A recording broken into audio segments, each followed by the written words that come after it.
A paz do Senhor. Obrigada, Rocha.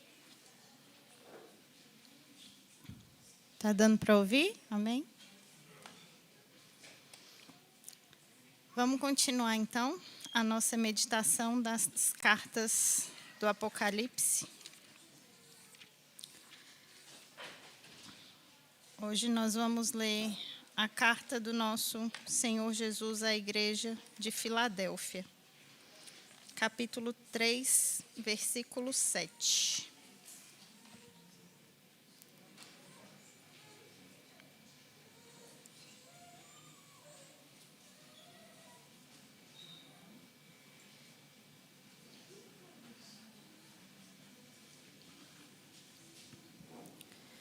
Ao anjo da igreja em Filadélfia, escreva: Estas são as palavras daquele que é santo e verdadeiro, que tem a chave de Davi. O que ele abre, ninguém pode fechar, e o que ele fecha, ninguém pode abrir. Conheço as suas obras. Eis que coloquei diante de você uma porta aberta que ninguém pode fechar. Sei que você tem pouca força, mas guardou a minha palavra e não negou o meu nome. Veja o que farei com aqueles que são sinagoga de Satanás e que se dizem judeus e não são, mas são mentirosos.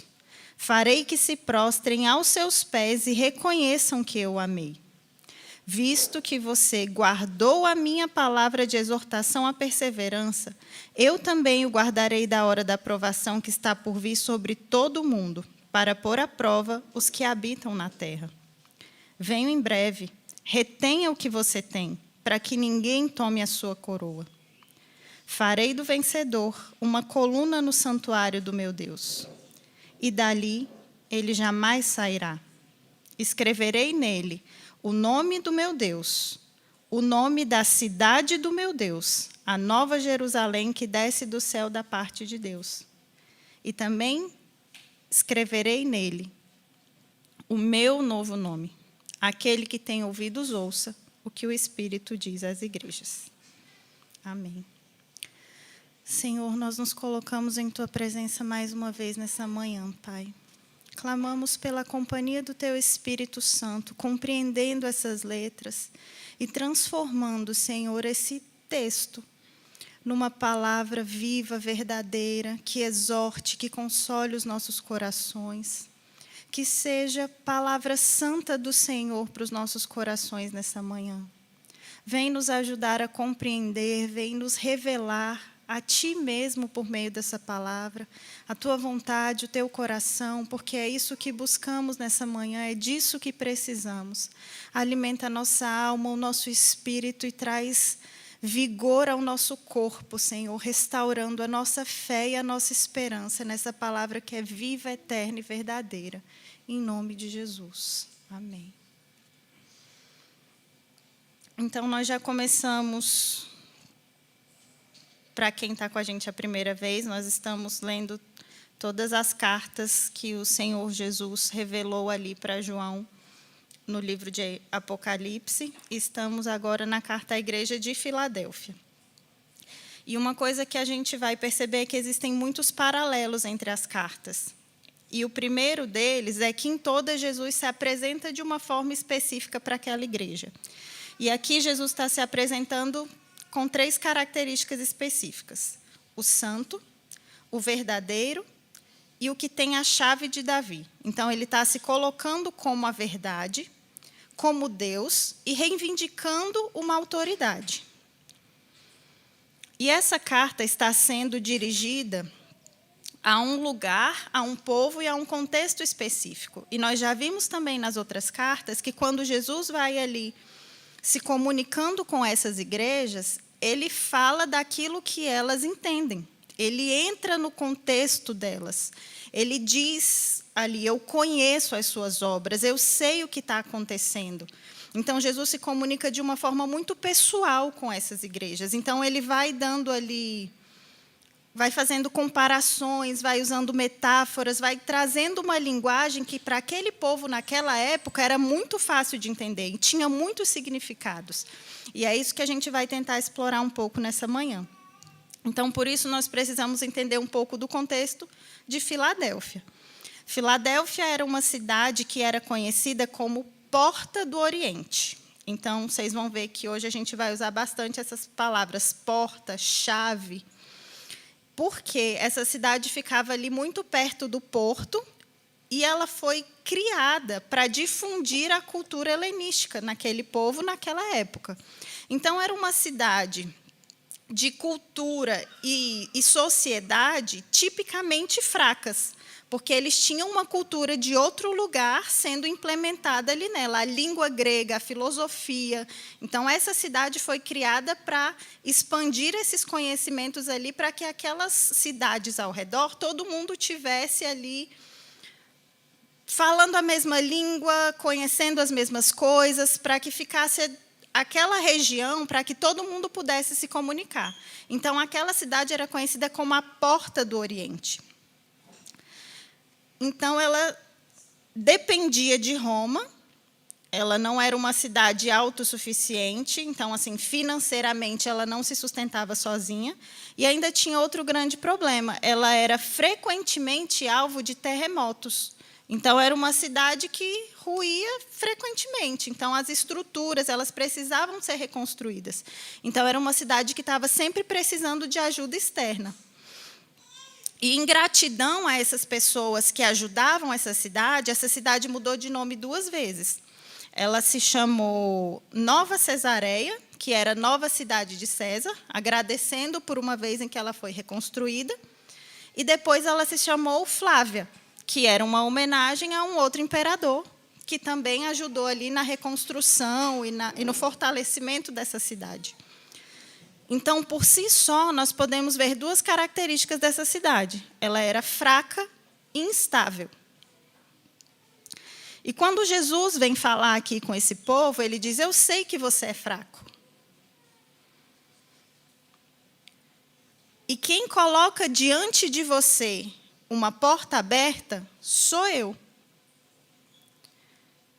E a porta que eu abro, ninguém pode fechar. E a que eu fechar, ninguém pode abrir. Então, uma cidade que já conhecia esse contexto de ser porta, Jesus está se colocando aqui como essa autoridade. Eu sou essa porta. Jesus vai dizer que ele é a porta e que ele vai reivindicar essa autoridade para ele. E ele vai dizer, eu sei que você é fraca. E foi diante de uma igreja fraca e instável que eu escolhi colocar essa porta, abrir essas oportunidades. E quando a gente fala de porta na palavra, a gente vai trazer aqui 2 significados importantes. Um é a porta da pregação, a porta das oportunidades, a porta de você abrir o reino dos céus para quem ainda não conhece. Paulo falava muito isso. Foi-me aberta uma porta em tal lugar, uma porta se abriu em tal lugar. E essas portas eram oportunidades missionárias, de trazer ali luz, de abrir o entendimento sobre o reino de Deus para as pessoas que ainda não conheciam. E o Senhor está dizendo que escolheu essa cidade fraca, mas que guardou a palavra. Então, foi essa cidade diante de quem o Senhor abriu essa porta. E a outra porta que o outro significado dessa porta que a gente pode pensar é no significado de salvação mesmo.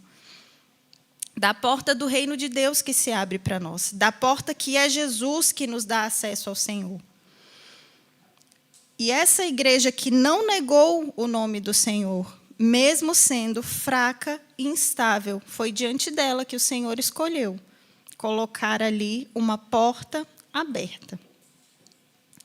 Na continuidade do texto, ele vai dizer, veja o que eu farei com aqueles que são sinagoga de Satanás e que se dizem judeus, mas não são, mas são mentirosos. A gente já sabe que nas sinagogas, os judeus ensinam a Torá, a palavra, e são aqueles que, durante toda a passagem de Jesus, contestaram a sua divindade, a sua autoridade, a sua identidade de filho de Deus. E aqui essa igreja tinha outros problemas muito parecidos com aqueles que Jesus tinha na sua época. Com pessoas que ficavam ali reivindicando uma autoridade que não era deles. Então, a gente pode lembrar em João 8,39, como foi que Jesus lidou com essas pessoas. E às vezes parece até um pouco duro, né, dizer assim, de Satanás, mas era assim que Jesus dizia sobre essas pessoas, e essa não era a primeira vez. Então vamos ver em João 8,39.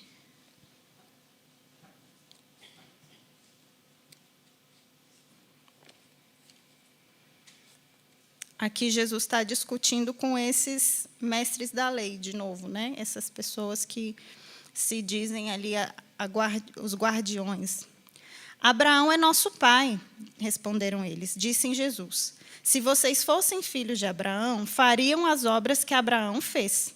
Mas vocês estão procurando matar-me, sendo que eu falei a vocês a verdade que ouvi de Deus. Abraão não agiu assim. Vocês estão fazendo as obras do pai de vocês, protestaram ele. Nós não somos filhos ilegítimos. O único pai que temos é Deus. Disse-lhe Jesus: se Deus fosse o pai de vocês, vocês me amariam, pois eu vim de Deus e agora estou aqui. Eu não vim por mim mesmo, mas ele me enviou. Porque a minha linguagem não é clara para vocês? Porque vocês são incapazes de ouvir o que eu digo. Vocês pertencem ao pai de vocês, o diabo, e querem realizar o desejo dele. Então, aqui, para esses judeus, o Senhor está dizendo: vocês são filhos do diabo. E para aqueles judeus que estavam ali atrapalhando o crescimento e o avanço do reino de Deus em Filadélfia, o Senhor vai dizer: essa é uma sinagoga de Satanás. Essa não é a obra do Senhor, essa não é a verdade. Eu sou o verdadeiro. Então, por isso, o Senhor vai se identificar ali como verdadeiro.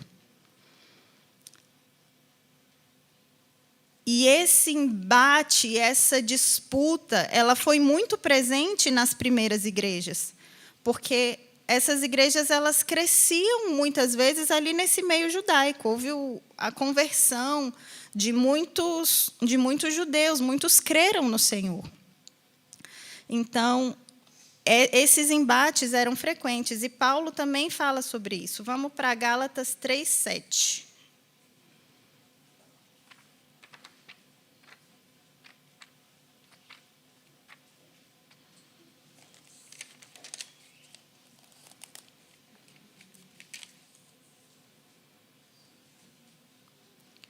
Estejam certos, portanto, do que os que são da fé, estes que são filhos de Abraão. Provendo a Escritura que Deus justificaria os gentios pela fé, anunciou primeiro as boas novas a Abraão. Por meio de você, todas as nações serão abençoadas. Assim, os que são da fé são abençoados juntos com Abraão, homem de fé. Então, uma sinagoga, uma reunião de judeus que não tem por objetivo cumprir aquilo que Deus mandou a Abraão, que é fazer a sua luz, a sua palavra, o seu amor conhecido, Jesus vai identificar esses lugares como sinagogas de Satanás. Do mesmo jeito que ele disse para aquelas pessoas que fechavam ali a porta do reino de Deus, eles chamavam eles de filhos do diabo. Então, essa questão deles acharem que tem a chave do reino, eles acharem que são donos do reino, que é por conta da lei que eles vão dizer quem entra e quem não entra, quem tem acesso e quem não tem. Isso também se reflete aqui quando Jesus vai dizer para eles: eu tenho a chave de Davi. Então, vamos voltar na referência de onde vem essa expressão dessa chave de Davi. Ela está em Isaías 22:15.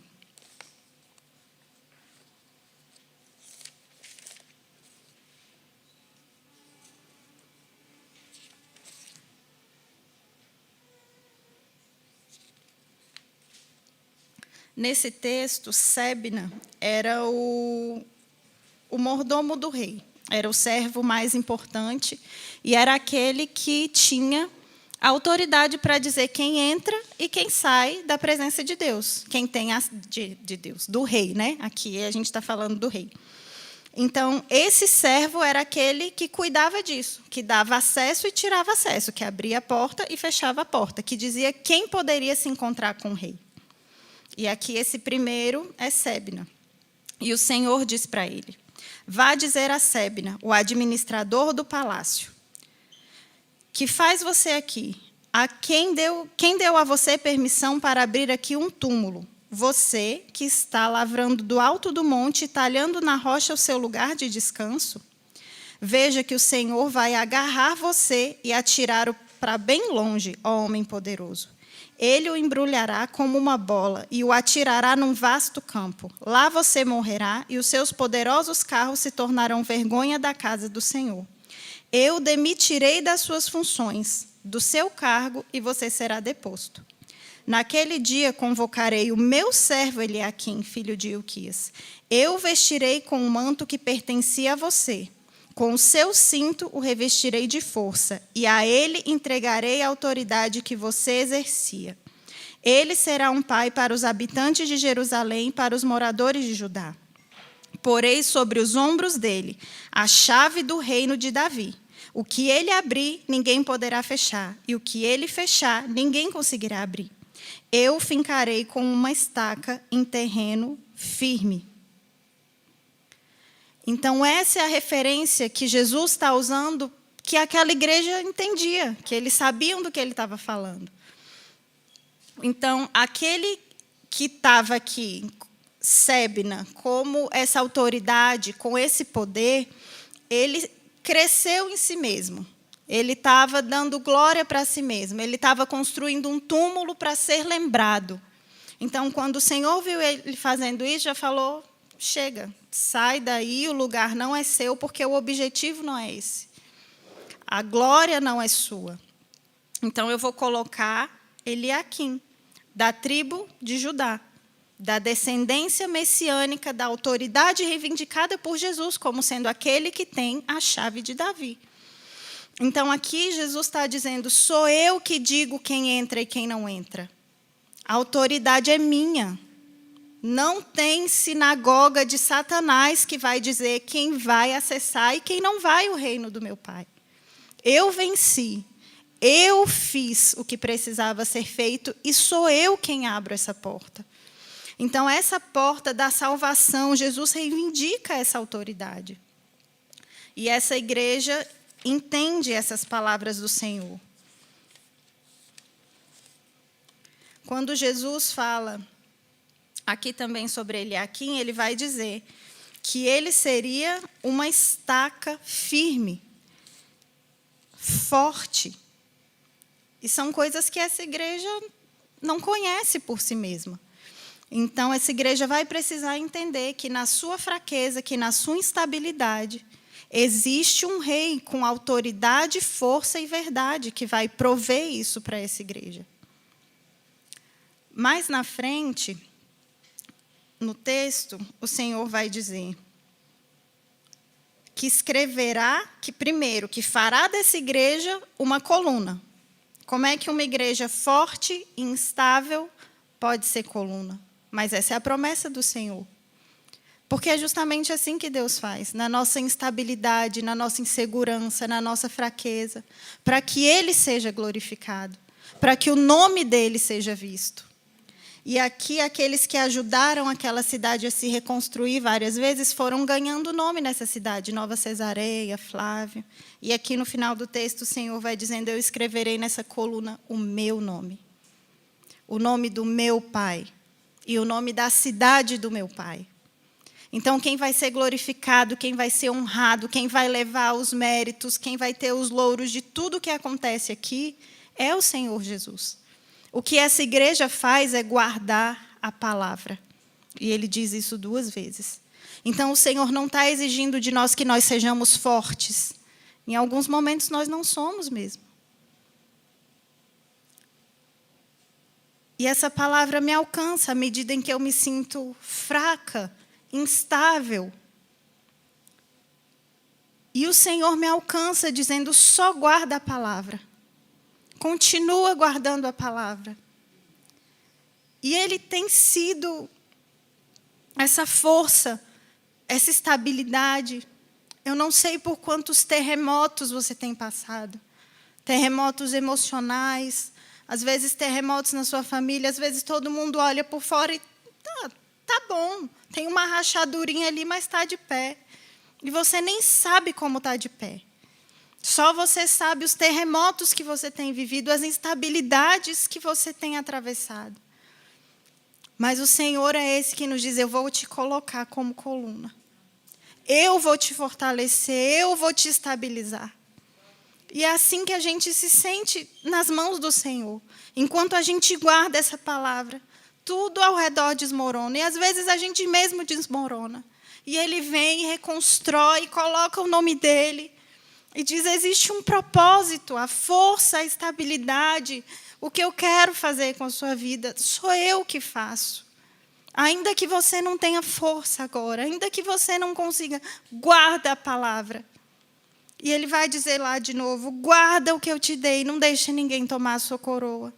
Não deixe ninguém tomar a sua herança, não deixe ninguém tirar a sua identidade. Você é meu filho, você é meu. Está instável, está fraco, está difícil.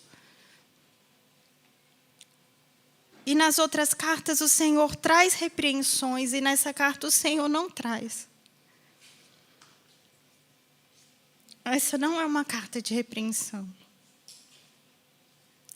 A nossa fraqueza e a nossa instabilidade colocadas diante de Deus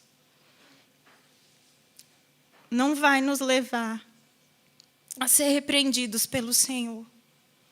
Vai nos levar a ser acolhidos e vai nos levar a um lugar de esperança, a um lugar de fé, onde aquilo que está fraco pode ser forte, onde aquilo que está instável pode ser estaca, pode ser coluna, onde aquilo que está rachado vai vir a ser um lugar onde o Senhor vai botar o seu nome, o nome do seu Pai, o nome da sua cidade santa. Nós seremos estabelecidos pela força do Senhor, assim como essa igreja. Precisamos reter aquilo que já recebemos. Não é sobre quão rápido a gente pode correr, sobre quão forte a gente pode ser. Às vezes não é. E ainda assim é diante de tanta fragilidade e fraqueza que o Senhor escolhe abrir portas. Eu não sei que porta o Senhor pode estar abrindo hoje. Eu não sei quem precisa ouvir essa palavra. Eu não sei quais corações precisam dessa esperança nessa manhã. Mas que assim como eu, você também possa ser renovado. Você também possa ser fortalecido. Você também possa ser consolado por essa palavra. Ele não vai dar a glória dele a outro. Ele não vai permitir que ninguém coloque em nós o nome dele, que ninguém leve os louros pelo que ele fez na nossa vida, e nem nós mesmos. E é por isso que ele escolhe abrir a porta diante de uma igreja fraca e instável, mas que não negociou a palavra, que não negou o nome.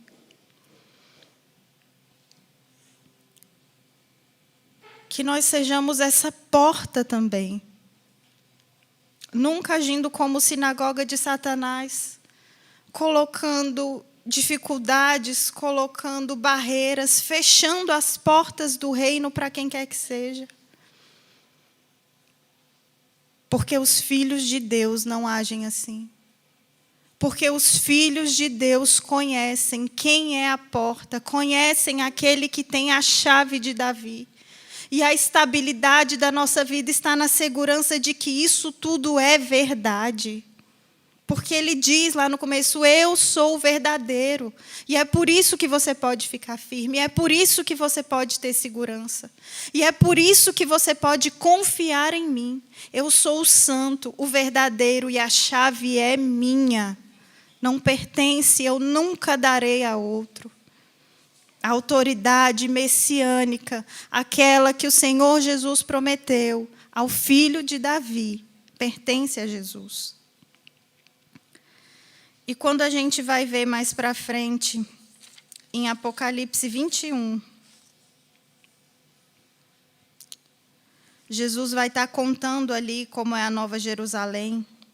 E no versículo 12, ele vai dizer: tinha um grande e alto muro, com 12 portas, e 12 anjos junto às portas. Nas portas estão escritos os nomes das 12 tribos de Israel. Havia 3 portas ao oriente, 3 ao norte, 3 ao sul e 3 ao ocidente. Parece que a gente está ouvindo tudo de novo, né? Que a gente já ouviu pela manhã. Os muros da cidade tinham 12 fundamentos, e neles estavam o nome dos 12 apóstolos e do Cordeiro. Então, a nova cidade santa, aquilo que o Senhor está preparando, ela se fundamenta em toda essa verdade. Desde aquilo que a gente está lendo lá em Êxodo, cada uma daquelas colunas, o fato delas estarem para a direita, para a esquerda, para leste, para oeste, tudo aquilo tem um significado, porque o Senhor está buscando nos revelar. E o Senhor está aqui colocando como estrutura, como nome nas portas e nas colunas, as 12 tribos de Israel. Os 12 apóstolos, tudo que a gente está lendo aqui, domingo após domingo. E essa é a nossa segurança, de que essa palavra é verdadeira, de que o Senhor Jesus é o verdadeiro. E ainda que passemos por abalos, por tempestades, por terremotos, ainda que sejamos derrubados, existe força, existe graça, existe misericórdia do Senhor para nos acolher. O Senhor não pisa a cana quebrada, Ele não apaga aquele pavio que só tem uma fumacinha.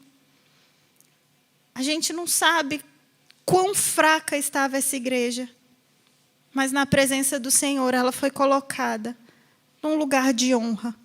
E honra o nome de Jesus. Não é a igreja de Filadélfia que está sendo honrada. Essa cidade mudou de nome algumas vezes e o Senhor chamou ela de Filadélfia. Porque o Senhor não chamou de Flávia, não chamou de Nova Cesareia. Porque o nome que essa cidade recebe é o nome do Senhor Jesus, o nome que essa igreja recebe, o nome que importa, o nome pela qual ela é salva, o nome que ela adora, o nome que ela clama, o nome que ela não negou, é o nome de Jesus. E que seja assim na nossa vida. Aos trancos e barrancos, aos terremotos e reconstruções, nas fraquezas e instabilidades, que nós possamos guardar essa palavra, porque Ele é santo, Ele é verdadeiro, e Ele tem autoridade, a chave de Davi, que nos garante o acesso ao Pai, à salvação e ao reino do nosso Deus. Amém? Senhor, nós te glorificamos pela Tua palavra nessa manhã, Jesus. Nós te louvamos pelo Teu amor, pela Tua bondade, pela Tua infinita misericórdia, porque o Senhor conhece as nossas obras. O Senhor conhece a nossa fraqueza, a nossa instabilidade. Hoje estamos tão firmes de pé e amanhã a gente já não quer mais, já acha tudo tão difícil, já não vê tanto sentido. Mas, Senhor, que nessa manhã nós possamos aprender a guardar a Tua palavra e não negar o Teu nome. E que a Tua força se aperfeiçoe na nossa fraqueza. Que o Teu nome seja levantado em nós. Que Tu sejas glorificado. E que nós encontremos, Senhor, essa porta de salvação, de anúncio do Teu reino. Mesmo na nossa fragilidade, na nossa pequenez e na nossa incapacidade. Seja o Teu Espírito em nós, salvando a nossa vida de nós mesmos e nos levando a anunciar tão grande amor e salvação. Te agradecemos, Jesus. Amém.